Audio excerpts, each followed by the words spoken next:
apa-apa. Sudah? Oke, Boy, sudah bisa bicara dengan kakak?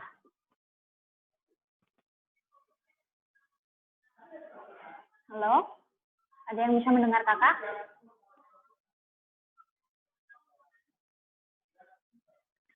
Oke, kakak lanjut ya. Kakak lanjut untuk nomor 8. Nah, di sini nomor 8, kutipan novelnya juga novel yang sama, Dek. Tapi kita cek pertanyaannya dulu. Oke, di sini pertanyaannya ya, konflik. Nah, berarti konflik itu, oke, konflik itu berkaitan dengan alur. Nanti kakak sampaikan materinya sedikit tentang unsur-unsur intrinsik ya. Di sini ada konflik adalah masalah yang terdapat pada kutipan novel tersebut adalah, oke, kita cek satu persatu. Yang A, di sini masalahnya laki-laki yang menganggap dirinya akan mati. Apakah ini sesuai? Oke, laki tadi ya. Yang B, pimpinan yang tidak percaya pada anak buahnya. Apakah ini menjadi titik masalah dari pengembangan cerita tersebut? Kemudian yang C, yang mengidap penyakit yang mengidap penyakit yang sudah kehematan kata. Oke, maksudnya yang mengidap penyakit sudah parah, tapi buktinya meskipun parah, si tadi disebutkan bahwa dia sempat sembuh. Nah, seperti itu. Sehingga dia meskipun parah, tapi dia sudah dinyatakan sehat. Nih. Kemudian yang D, karyawan yang minta berhenti dalam pekerjaannya. Ini bukan masalah utama ya, Dek ya, bukan konfliknya, bukan titik pecah yang membuat pengembangan paragraf itu tadi. Kemudian yang di sini E, istri yang merasa sedih. Nah, hanya sedih saja karena suaminya sakit parah. Jadi yang paling tepat itu adalah yang A. Karena konflik utamanya itu adalah si Aki yang menganggap bahwa dirinya tahun depan itu akan mati. Seperti itu. Baik, sampai sini ada yang ditanyakan, Dek? Sudah. Sudah? Rio sudah? Iya. Oke. Kita lanjut ke nomor 9.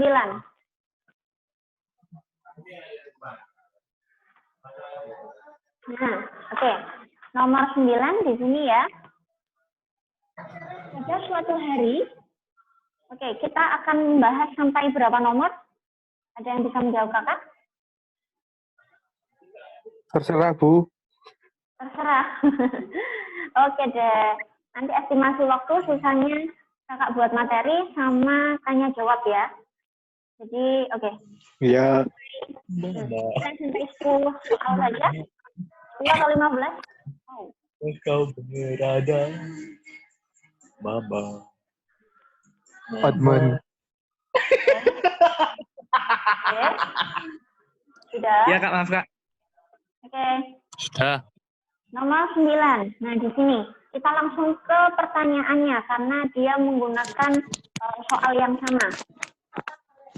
Bukti latar suasana mengkhawatirkan dalam kutipan novel tersebut terdapat pada kalimat nomor berapa? Nah, ini kita baca ulang, kita analisis bersama-sama. Jadi sambil membaca kita analisis juga. Pada suatu hari, penyakit TBC yang diderita Aki semakin parah. Loh, parah. Bahkan selama beberapa saat, denyut nadinya tidak terdengar sama sekali. Nah, jadi kalau ada di posisi ini, kalian memiliki saudara atau orang-orang terdekat kalian yang memiliki sakit TBC parah, kemudian denyut nadinya beberapa saat juga tidak terdengar. Bagaimanakah perasaan kalian? Oke. Khawatir. Nah, berarti ini jelas jawabannya yang mana, Dek ya? Jawabannya yang nomor satu. Kemudian yang mengkhawatirkan lagi yang nomor berapa, Dek? Coba. Nomor 2, ia tidak bernafas. 2. Hal itu menyebabkan istrinya, Sulasmi, sangat sedih. Kalau ini suasananya bagaimana? Nomor 3? Tegang. Oh, bisa tegang. Bukannya Dek. ikan. Ada buka. Orang di sini jelas loh, berduka, sedih. Kemudian yang Menyedihkan, terduka. Tapi kan kalau sedih kan identik dengan tegang, Kak. tegang dan sedih itu hal yang berbeda, Dek. Ya. Oke. Oh, iya. Ya, yang 4, ia takut kehilangan orang yang sangat dicintainya itu. Kira-kira mengkhawatirkan? Mengkhawatirkan. Nah, mengkhawatirkan yang nomor 4 ya. Berarti yang nomor 2 Iya. tadi mengkhawatirkan atau tidak? Ia tidak bernafas dulu. Mengkhawatirkan. Mengkhawatirkan. Nafas.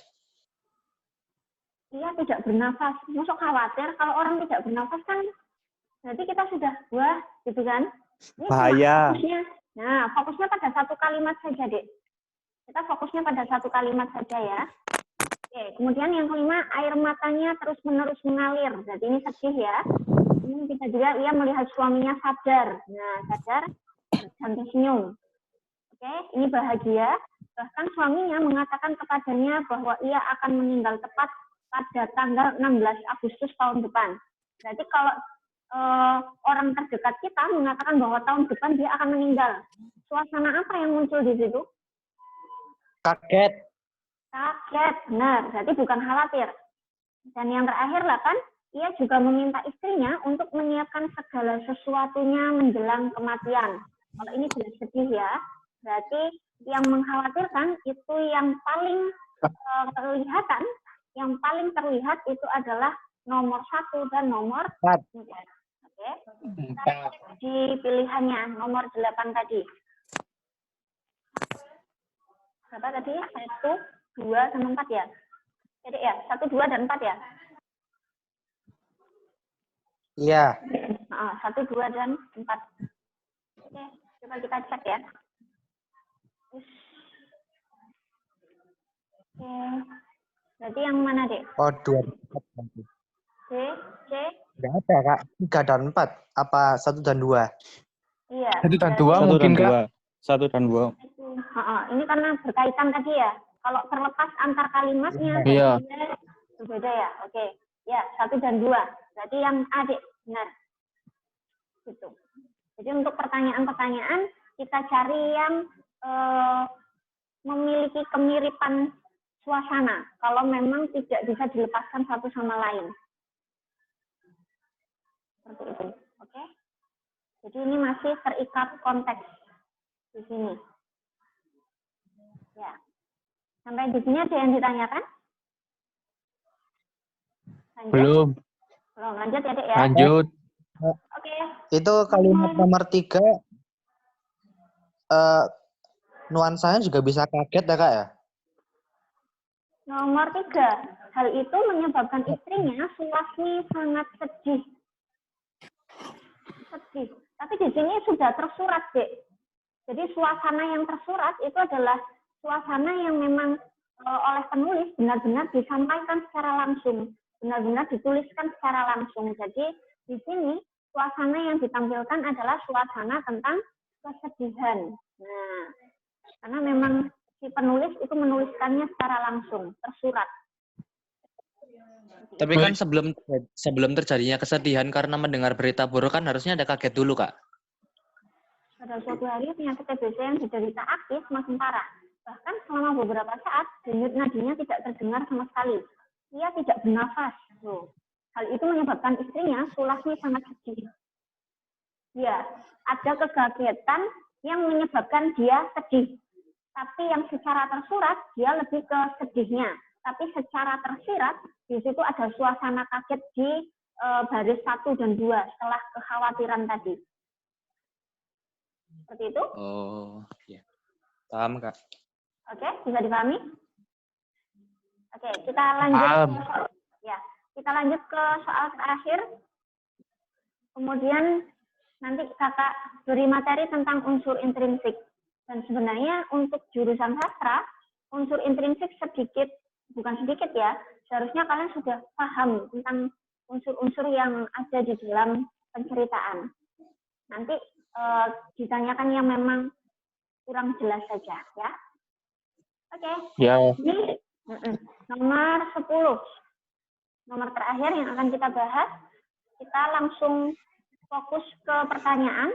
Kenapa? Karena di sini novel yang disajikan itu adalah novel yang sama, yaitu tentang Aki yang menderita TBC tadi. Nah, fokus pertanyaannya. Nah, di sini. Pertanyaannya adalah ringkasan kutipan novel tersebut yang tepat adalah, oke, di sini yang ditanyakan adalah ringkasan. Ringkasan dari teks ilmiah atau ringkasan dari sebuah paragraf yang bersifat ilmiah itu berbeda dengan ringkasan yang ada dalam novel atau dalam cerpen yang bersifat fiksi. Mengapa? Karena kalau dalam novel, dalam teks fiksi, ya. Jadi seperti ini, Dek. Ringkasan itu dibagi dua. Jadi kalau dalam teks fiksi, ini fiksi dulu ya, fiksi dan non-fiksi. Kalau dalam teks fiksi, maka ringkasan itu dia harus dibaca secara keseluruhan.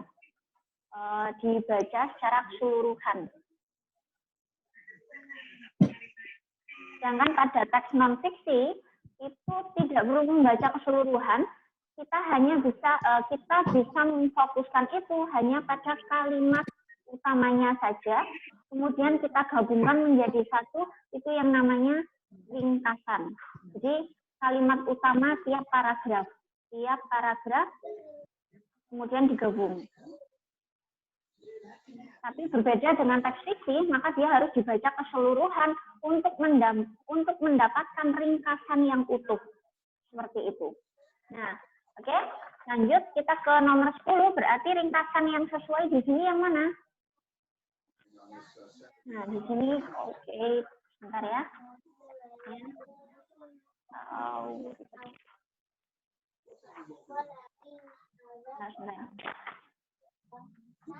Nah, di sini. Oke, terlihat. Nah, ringkasannya yang A, Aki minta cuti di kantornya karena dirinya sakit keras karena penyakit TBC yang menggerogotinya sehingga istrinya sedih sekali. Apakah sesuai yang nomor 10? Kemudian yang B, Aki sakit keras dan menganggap dirinya akan mati pada tahun depan. Namun ternyata Aki pulih kembali dan bekerja seperti biasa. Kemudian yang C, Aki mempersiapkan diri untuk kematiannya dengan bekerja lebih semangat. Loh, apakah tadi dibahas bahwa Akinya lebih semangat? Tidak ya? Tidak. Tidak. Dan mengurus badannya agar lebih bersih dan lebih sehat. Ini jelas salah. Kemudian yang D, istri Aki sangat sedih karena suaminya Aki akan meninggal dan mempersiapkan diri agar merasa tegar. Nah, ini juga tidak dibahas. Kemudian yang terakhir, kepala kantor Aki tidak mengizinkan Aki keluar dari kantornya. Nah, ini apakah dibahas tadi, Dek? Apakah tidak diizinkan? Tidak dibahas. Tidak ya. Jadi, tidak. Ini juga tidak. Berarti yang mana? Yang B. Yang B, betul. B. Iya, yang B. Oke, sampai sini. Dari nomor 1 sampai nomor 10, kira-kira sebelum kakak lanjut ke materi, adakah yang belum dipahami? Adakah yang masih bingung, Dek?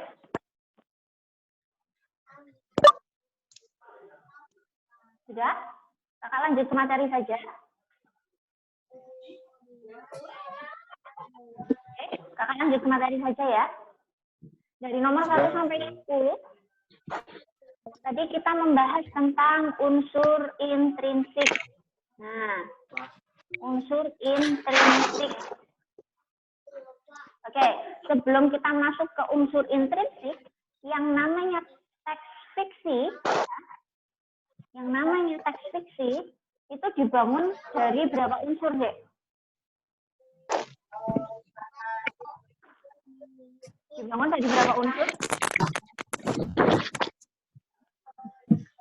3. Hah? 3. Coba sebutkan apa saja unsur-unsurnya.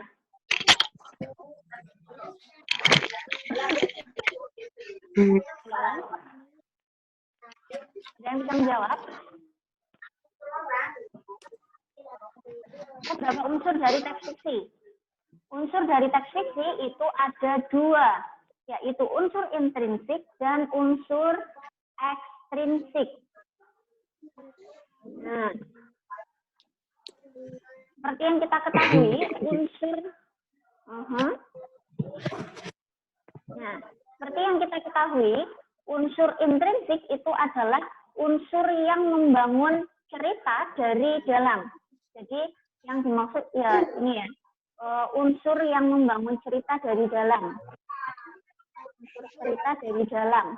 Maksudnya dari dalam ini dia fokus pada cerita, dia fokus pada teks, dia fokus pada dari cerita tersebut. Kalau unsur ekstrinsik itu adalah unsur cerita yang dipengaruhi dari Allahumma. Kenapa deh?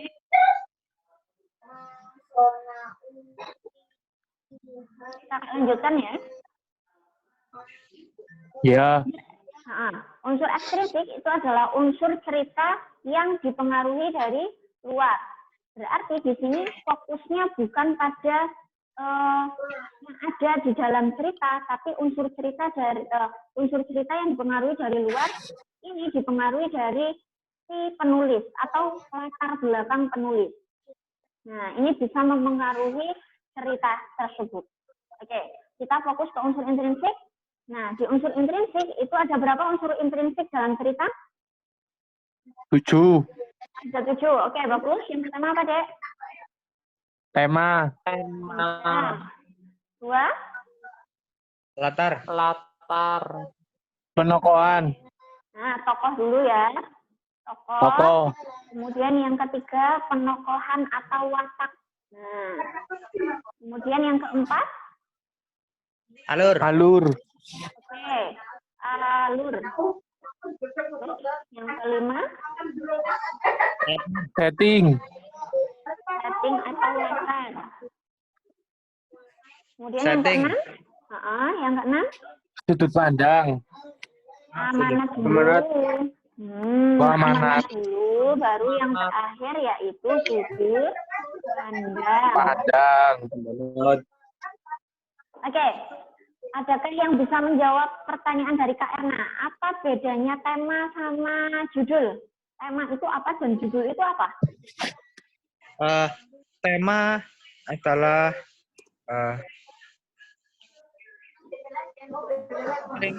inti dari cerita atau teks tersebut. Tema adalah TEMA. Sedangkan judul adalah JUDUL. Mana apa?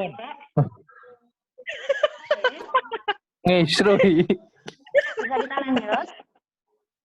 Kaget ya. Kalau Bisa. tema itu keseluruhan yang dibahas di teks itu kalau tema. Kalau judul itu Satu-satu itu deh apa ya. ya? Satu. Tema itu keseluruhan yang dibahas dari teks tersebut atau isinya itu mencakup informasi apa, mungkin seperti itu. Kalau judul adalah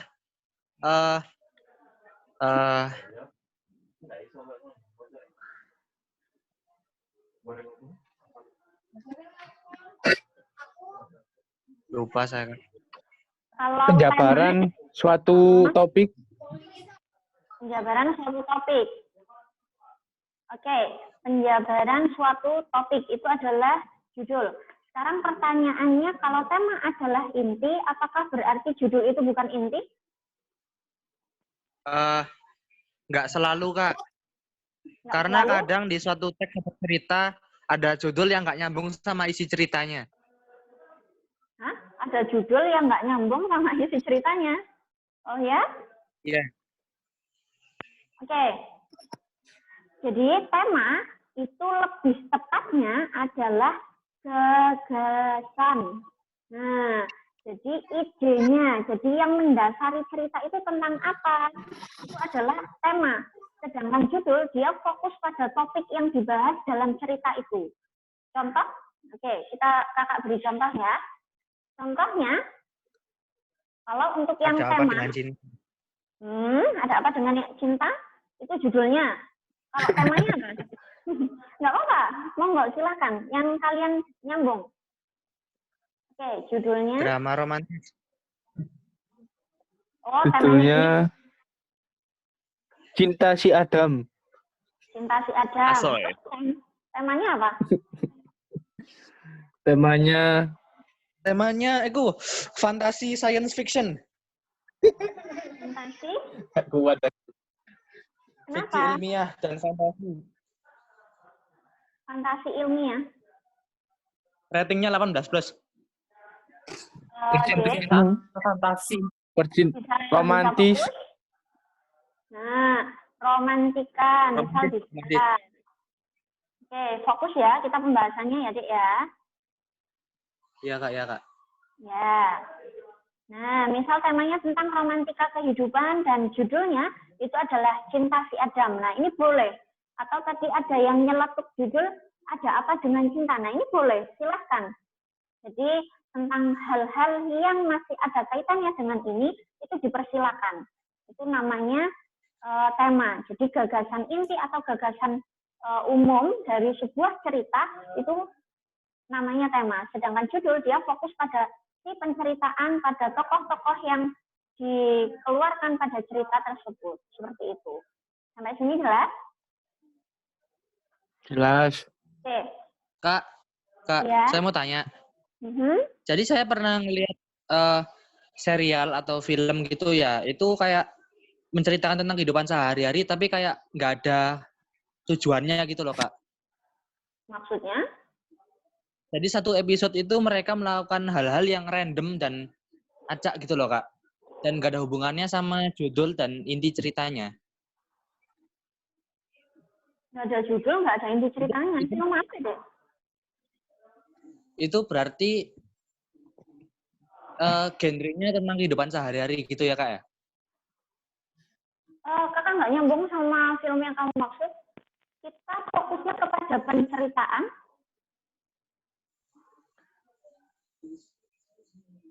Misal ada satu episode di mana karakter itu tidak melakukan apa-apa, kayak monolog sendiri gitu loh, Kak.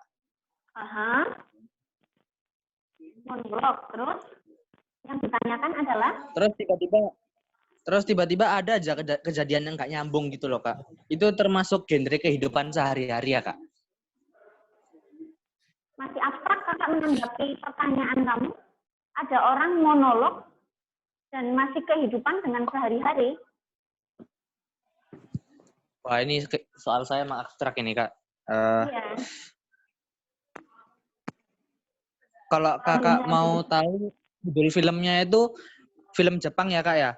Dan Shikokusei no Nichijou, Kak. Aduh, kakak nggak begitu mengetahui.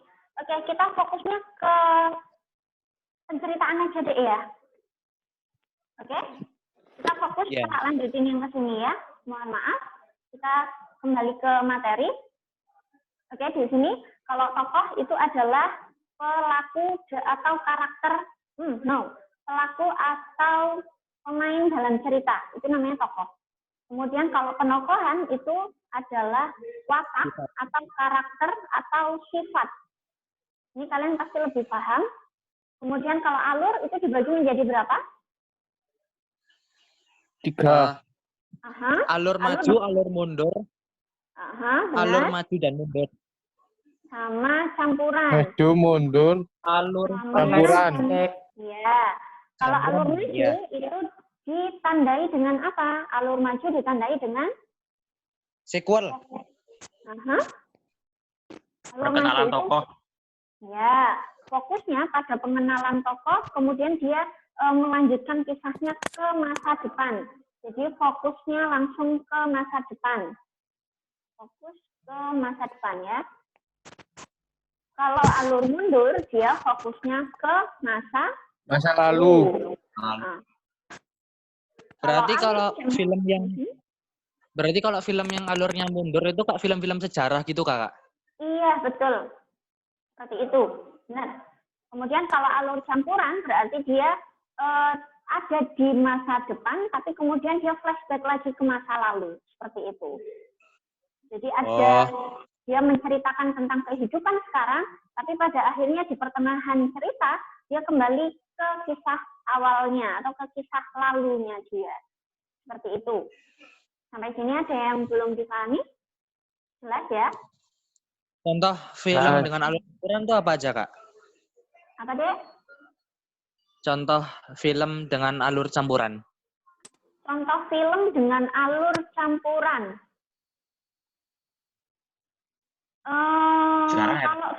Kalau film kakak kurang begitu mengikuti, tapi kalau untuk novel, ya. Naruto alur campuran. The Last mungkin. Apa deh? Masuk Naruto. Naruto awalnya maju dikit kan? Ya tapi kan ada flashback di tengah-tengah. Nah, seperti itu contohnya.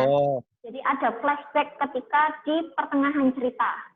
Seperti itu ya.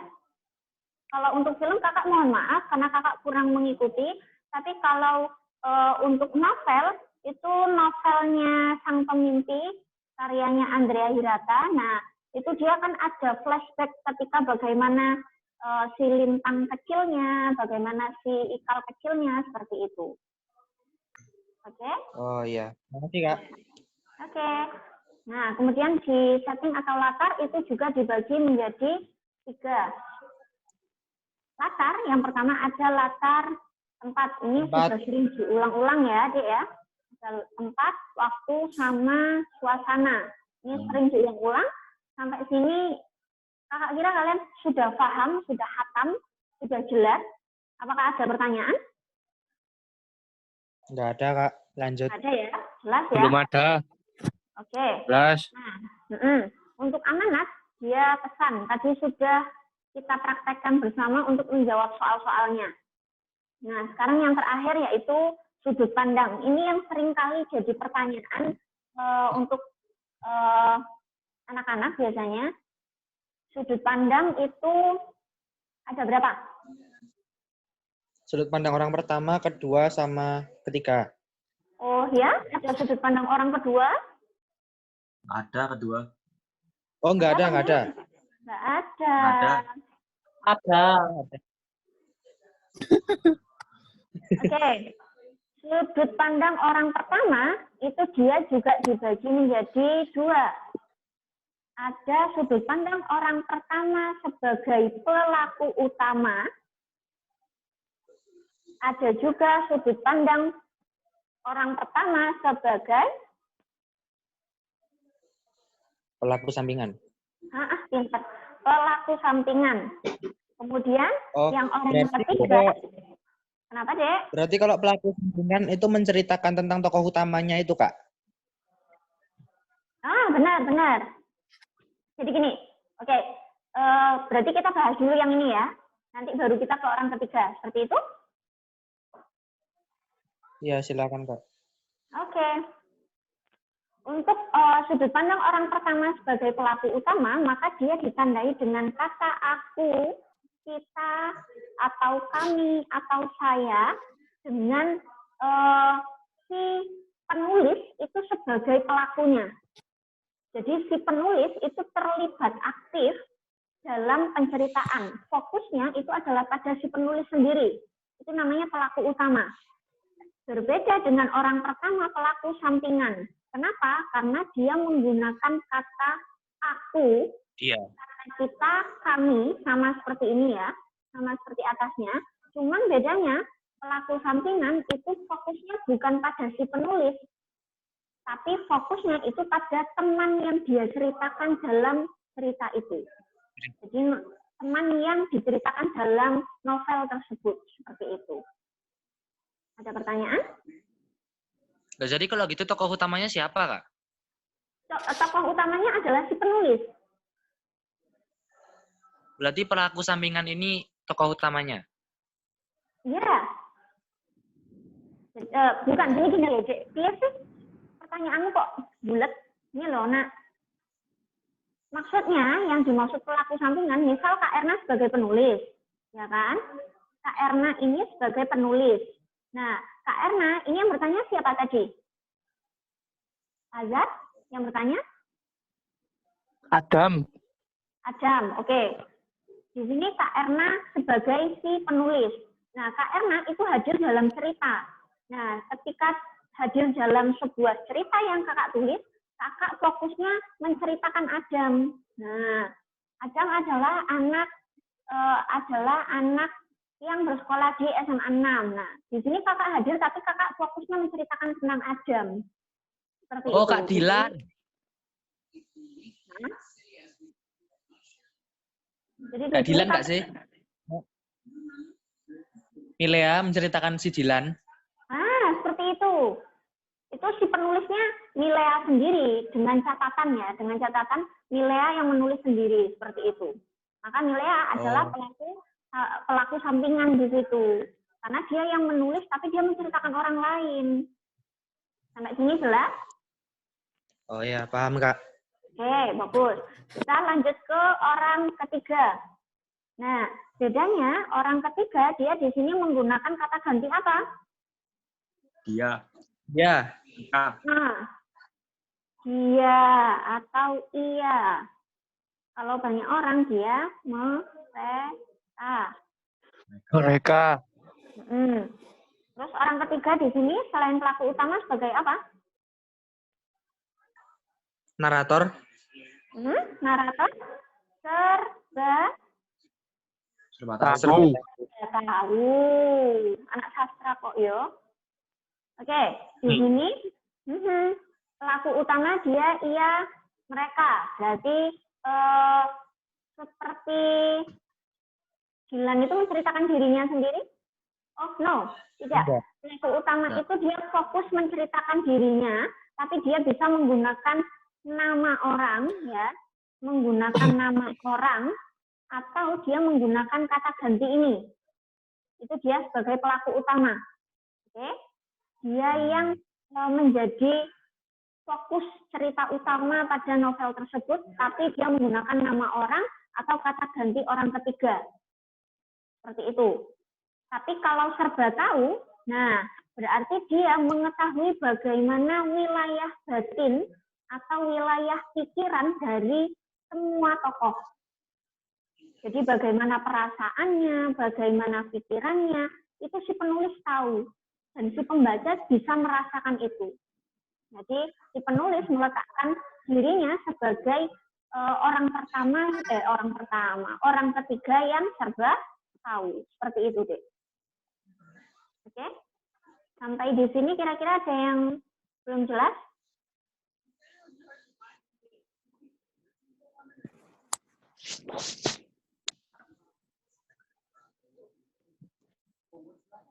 Halo?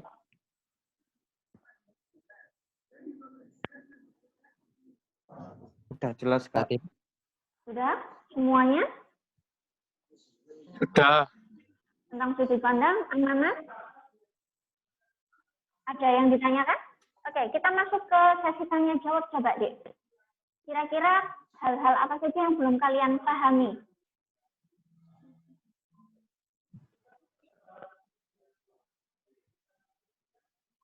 Ada sisa waktu 15 menit kita gunakan untuk sesi tanya jawab. Kalau tokoh utama yang menceritakan tentang dirinya sendiri itu, Kak? Tokoh utama yang menceritakan tentang dirinya sendiri. Dia menggunakan kata ganti aku ataukah dia?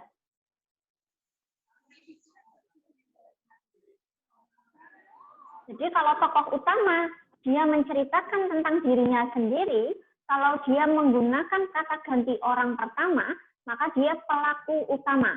Orang pertama pelaku utama. Tapi kalau dia adalah orang pertama, dia adalah orang yang menuliskan ceritanya di dalam sebuah novel, tapi dia menggunakan nama orang dan kata ganti dia, maka dia termasuk orang ketiga dengan posisi pelaku utama. Seperti itu, Dek. Kalau misal gini, Kak,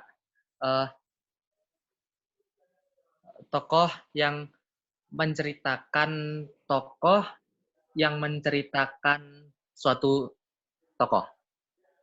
Hah? Tokoh yang menceritakan suatu tokoh. Jadi tokoh yang menceritakan tokoh. Udah gitu aja, Kak. Ya, intinya tokoh yang menceritakan tokoh lain, seperti itu kan? Iya, tapi tokoh yang lain itu menceritakan seorang tokoh. Berarti dia tetap pelaku sampingan. Kenapa? Karena dia fokusnya adalah tokoh ya.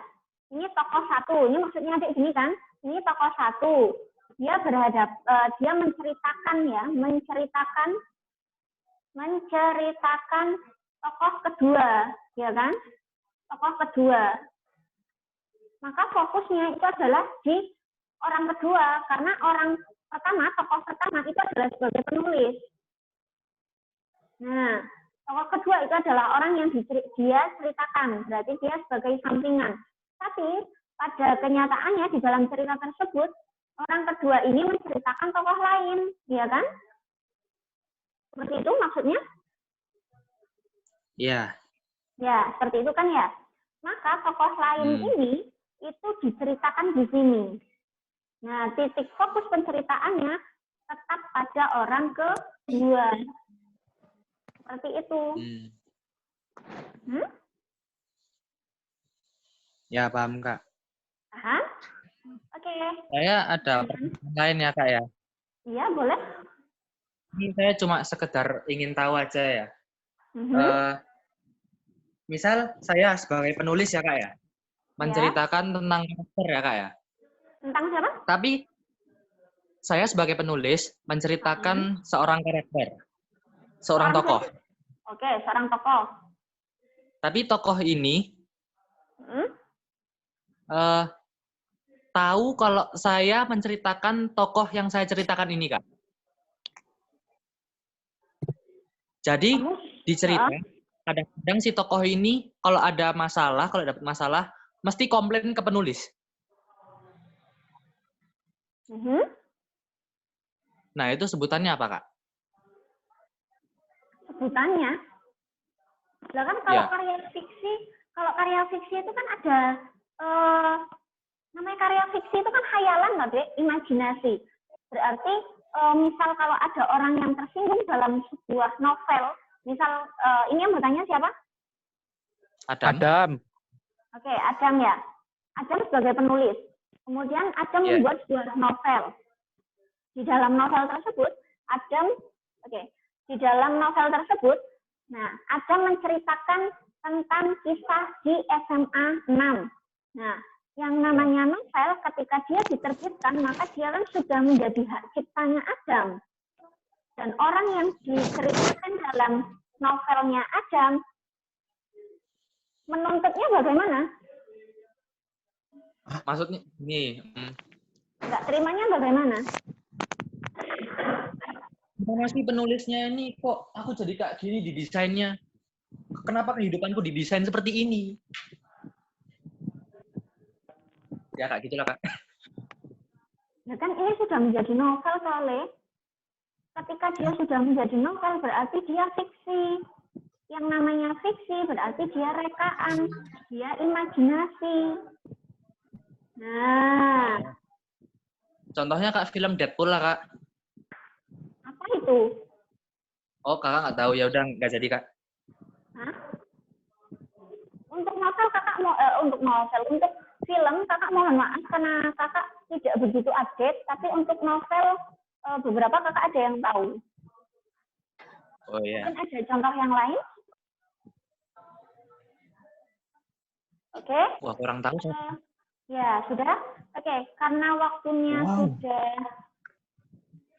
sudah habis, Kakak akhiri dulu deh ya. Nanti kalau ada pertanyaan, kalau ada pertanyaan lagi bisa kita lanjutkan di pertemuan selanjutnya. Oke, terima